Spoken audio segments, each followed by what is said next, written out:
Holy Oscar Piastri. We had awesome strategy from them. Amazing strategy from Ferrari. Lando Norris made some mistakes, but still Piastri came out on top. Welcome to Track Limits here on A2AL Media. My name is John, the Motorsports Enthusiast. Let's dive into everything going on this past weekend and this upcoming weekend in Formula One, starting off with the race recap of the good old Belgian GP at Spa, one of my favorite tracks. So first to start off, it was downpouring, absolutely downpouring in Spa. And let's just say that the track produced so much spray that literally nobody could see. Nobody could see. It was too dangerous. And so they had to delay the race. And so once they got back up and going and the spray wasn't too bad, it was a wet to dry race.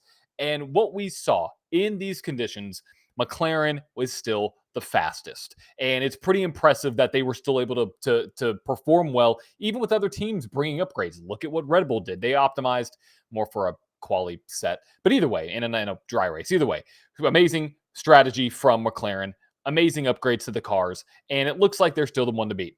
Really big question we need to talk about is how in the world do those medium tires last? So if you didn't watch the race, Lando Norris pit on hards for the last pit stop, essentially, and Oscar Piastri was on mediums. And Oscar Piastri was able to manage those tires and have them last the entire race, where Lando Norris was closing in on the last, handful of laps, but just wasn't there. Mainly, partially, not because his tires were better or worse, is because he made multiple mistakes. He locked up the right front going into one many, many times. He made 3 mistakes towards the end of that race that I think cost him a potential race victory. Either way, Oscar Piastri still is the man to beat with McLaren, but let's talk about Ferrari with some strong strategy, putting Lewis Hamilton on a slick strategy. One of the first cars, actually, I think it was the first car to go on slicks this race. And that is a major talking point because we've seen Ferrari's strategy not be strong at all. And when they made that call, watching this live as a Ferrari fan, I got really excited. But then I was like, okay, this is going to backfire. This is not going to work. Ends up going from 18th to 7th. Also, let's talk about Max and the Red Bull with a different wing. They did bring up upgrades to the track for Max, and it still looks like they want to have some say in this championship fight, even though it looks like, Oscar Piastri, Lando Norris, still the top 2 cars to beat. Maybe Max can put something together at the back end of the season. I truly don't know, but it is good to see that Red Bull still wants to try. Leclerc, let's talk about them. Came home with a podium. Love that, obviously. With a lower downforce set to hold off Max Verstappen.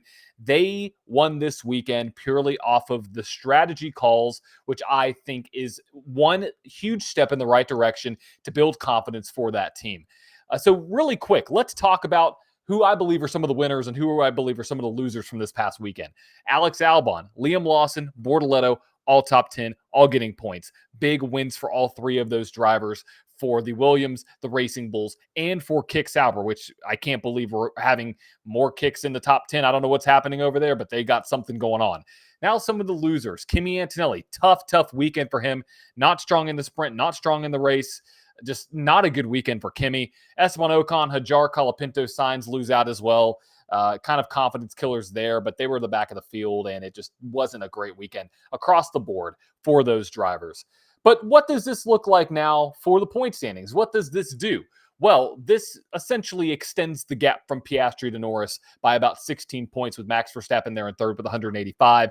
You have George Russell with 157 quietly coming home with the top 5. So not much really said with Russell this race, but just a simple top 5. Lewis Hamilton up there 6th. Antonelli, Albon, Hulkenberg, and Ocon there as the top 10. And in constructors, we can make this brief. McLaren just blowing everybody out of the water. The closest battle right now is for that second and third in the points. McLaren driving away with Ferrari, Mercedes, and Red Bull all battling there. So that's what it looks like. McLaren obviously still the team to beat, over doubling Ferrari's point total. Almost 7x or 5xing Williams' point total. Actually 8x. Can't do math. It's fine. Either way, let's talk about what we have coming up this upcoming weekend. And I'm curious, do you think that McLaren can bounce back in Hungary and maybe come back with another win, really not bounce back, but continue the momentum? Or could we see somebody else on the podium? I think this podium might be a little interesting going into the Hungarian Grand Prix. So this weekend, we have the Hungarian Grand Prix between August 1st and August 3rd, with practice 1 at 7:30 a.m. Eastern time on the 1st, with practice 2 starting at 10. And on the second, practice 3 starting at 6:30 a.m. with qualifying actually starting at 10 a.m. with the race at 9 a.m. on Sunday, August 3rd. And let's talk about the race facts. So the track is the Hungaroring, and it's a 4.381 kilometer, 2.72 mile circuit with 70 laps. This will be a 70 lap race with the fastest lap going to Lewis Hamilton in a minute 16.6, 14 corners, and 1 DRS zone, technically 2 activation points. The detection point is between turns 13 and 14, with the activation zone between turns 14 and 1, and then extending from 1 to 2. So no DRS in turn 1, but after turn 1, you're going to have a little bit of a zone there between 1 and 2. And what we really need to talk about this race is looking at the actual track. So this is a very high downforce track. And so teams are going to use downforce packages like they see in Monaco, like they see in Spain, like they see in Suzuka. And like they see in Imola as well. Even though Imola has a lot of long straights, but still you need high downforce in those corners. So it resembles a karting track. No long straights on the circuit whatsoever, and there are multiple corners that link together, which means rhythm and handling are going to be the main culprits and the main aspects of what team are going to look for or struggle with this weekend. And so looking at previous races, looking at the weather, I jumped one slide ahead. Looking at the weather for this weekend, what could we expect?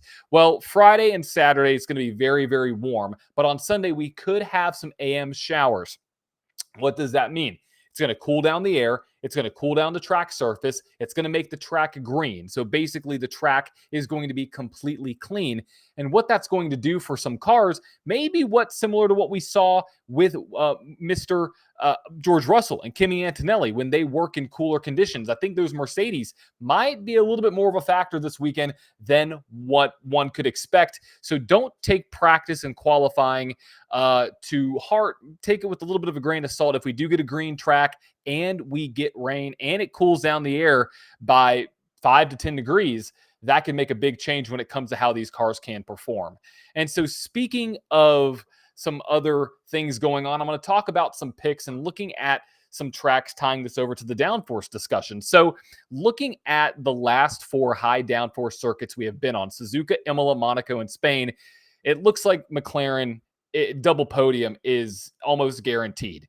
Suzuka was Verstappen's show. Same thing with Imola. And then you saw Monaco with Norris and Leclerc there, 1-2. And then Spain, Piastri, Norris back on top with Leclerc in third. And so it seems like looking at the teams, McLaren is the team to beat when it comes to high downforce tracks.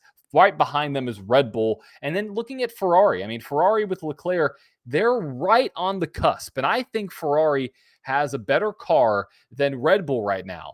And that's going to influence my picks this week. So my official podium for this weekend's race, Oscar Piastri, Max Verstappen, Charles Leclerc, but it's going to come down, and we can say this all season long, it's going to come down to who gets the pole.